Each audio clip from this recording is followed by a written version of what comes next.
Hello friends, in the last lecture we have learned Father Returning Home written by Dilip Chitre.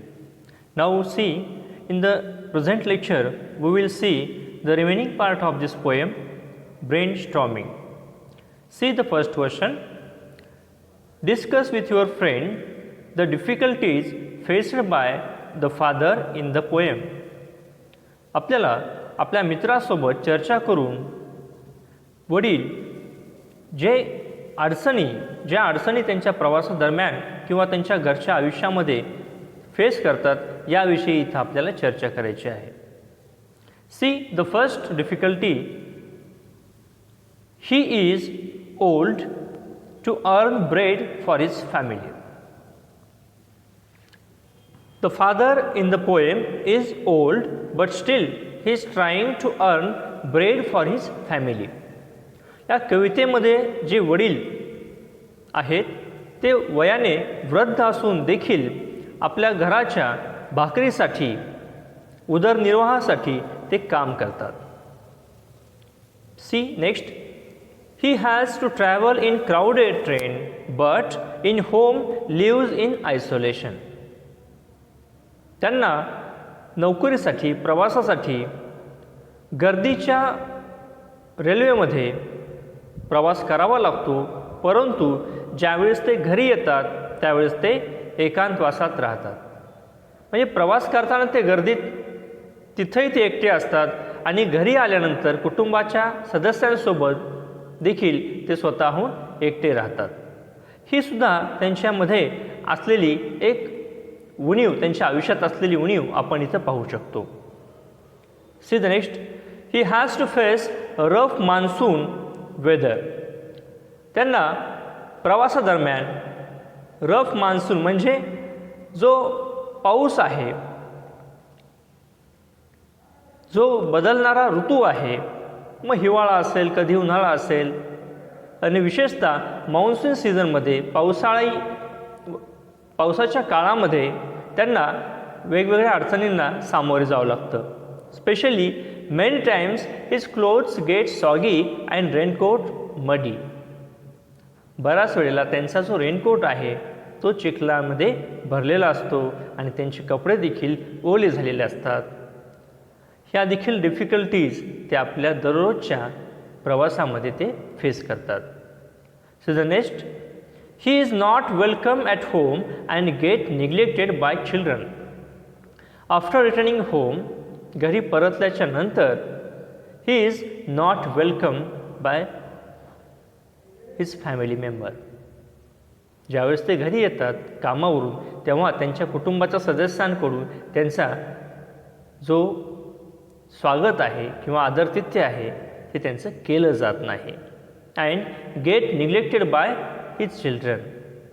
त्यांच्या मुलांकडून त्यांना neglect केलं जातं, त्यांच्याकडे दुर्लक्ष केलं जातं.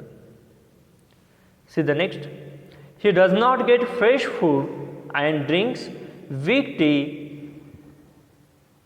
In short, he is lonely at home. After returning home, he does not get fresh food. त्यांना कधीच ताजं अन्न, ताजं जेवण हे त्यांना मिळत नाही. आपण पाहिलं, रेफरन्स आलेला आहे, स्टेल चपाती म्हणजे शिळी चपाती ही त्यांना खावी लागते. And drinks weak tea. आणि थंड चहा किंवा ज्या चहामध्ये काही स्ट्रॉंगनेस नाही असा चहा त्यांना प्यावा लागतो. याचाच अर्थ, in short, he is lonely at home. He does not get fresh food and drinks weak tea. In short, he is lonely at home. After returning home, he does not get fresh food as well as he drinks weak tea. ज्यावेळेस ते कामावरून घरी परततात तेव्हा त्यांना ताजे अन्न किंवा ताजं जेवण हे मिळत नाही आणि त्याचबरोबर सोबतच त्यांना जो वीक टी आहे म्हणजे थंड चहा, जो की स्ट्रॉंग नाही किंवा गरम नाही आहे असा चहा त्यांना प्यावा लागतो. In short, he is lonely at home. आणि याचाच अर्थ ते घरामध्ये देखील एकटेच आहेत. प्रवास करताना गर्दीमध्ये देखील ते स्वतःला एकटे समजतात किंवा एकटेच आहेत आणि ज्यावेळेस ते आपल्या घरांच्या सदस्यांसोबत असतात त्यावेळेला देखील ते एकटेच असतात. C the next question.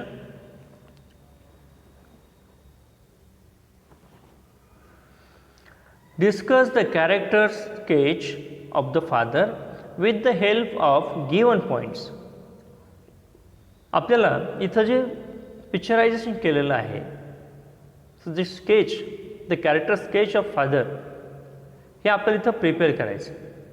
We have to prepare a character sketch of the father with the help of given point. त्यांनी दिलेल्या मुद्द्यांच्या आधाराने आपल्याला हे जे वडील आहेत यांचं चित्रण इथं आपल्याला करायचं आहे. See the points. His pathetic condition, the treatment he receives at home, his solitude, the way he tries to overcome it. 4 इथं पॉईंट आपल्याला त्यांनी दिलेले आहेत आणि त्यांचा आपल्याला इथं वापर करून त्या वडिलांचं कॅरेक्टरचं स्केच किंवा त्यांचं व्यक्तिमत्वाचं चित्रण इथं आपल्याला करायचं आहे. See the first one, his pathetic condition. मग त्यामध्ये आपण असं लिहू शकतो, पहा, he is old but works for family in diverse condition. त्यांची दयनीय अवस्था काय आहे, तर ते ओल्ड आहेत, वृद्ध आहेत, तरी देखील जे विपरीत परिस्थितीमध्ये आपल्या कुटुंबासाठी ते काम करतात. He is old but still works for his family in diverse condition. See the next, the treatment he receives at home. आणि after returning home, the treatment he receives at home. कामावून घरी परतल्याच्या नंतर त्यांना जी वागणूक मिळते, जी ट्रीटमेंट मिळते, त्याविषयी आपल्याला इथे सांगायचं आहे. See, he is not welcomed at home. After returning home, he is not welcomed at home. त्यांच्या घरी त्यांचं स्वागत केलं जात नाही, त्यांचा जो आदरातिथ्य आहे तो केला जात नाही. His children ignored him to share jokes and secrets. आणि त्यांची मुलं त्यांना जोक्स आणि त्यांचे जे सिक्रेट आहेत, गुपित आहेत, ते सांगण्यापासून वंचित ठेवतात किंवा त्यांना इग्नोर करतात, दुर्लक्ष करतात त्यांच्याकडे. C the next, his solitude. त्यांचा एकटेपणा पहा. In crowded train he suffers isolation and at the home he is neglected and suffered solitude. In a crowded train, गर्दीच्या रेल्वेमध्ये, ही सफर्स आयसोलेशन, तिथं ते एकटे असतात. म्हणजे आजूबाजूला गर्दी असून देखील त्या गर्दीमध्ये हा व्यक्ती हा एकटा असतो. And at the home he is neglected and suffered solitude.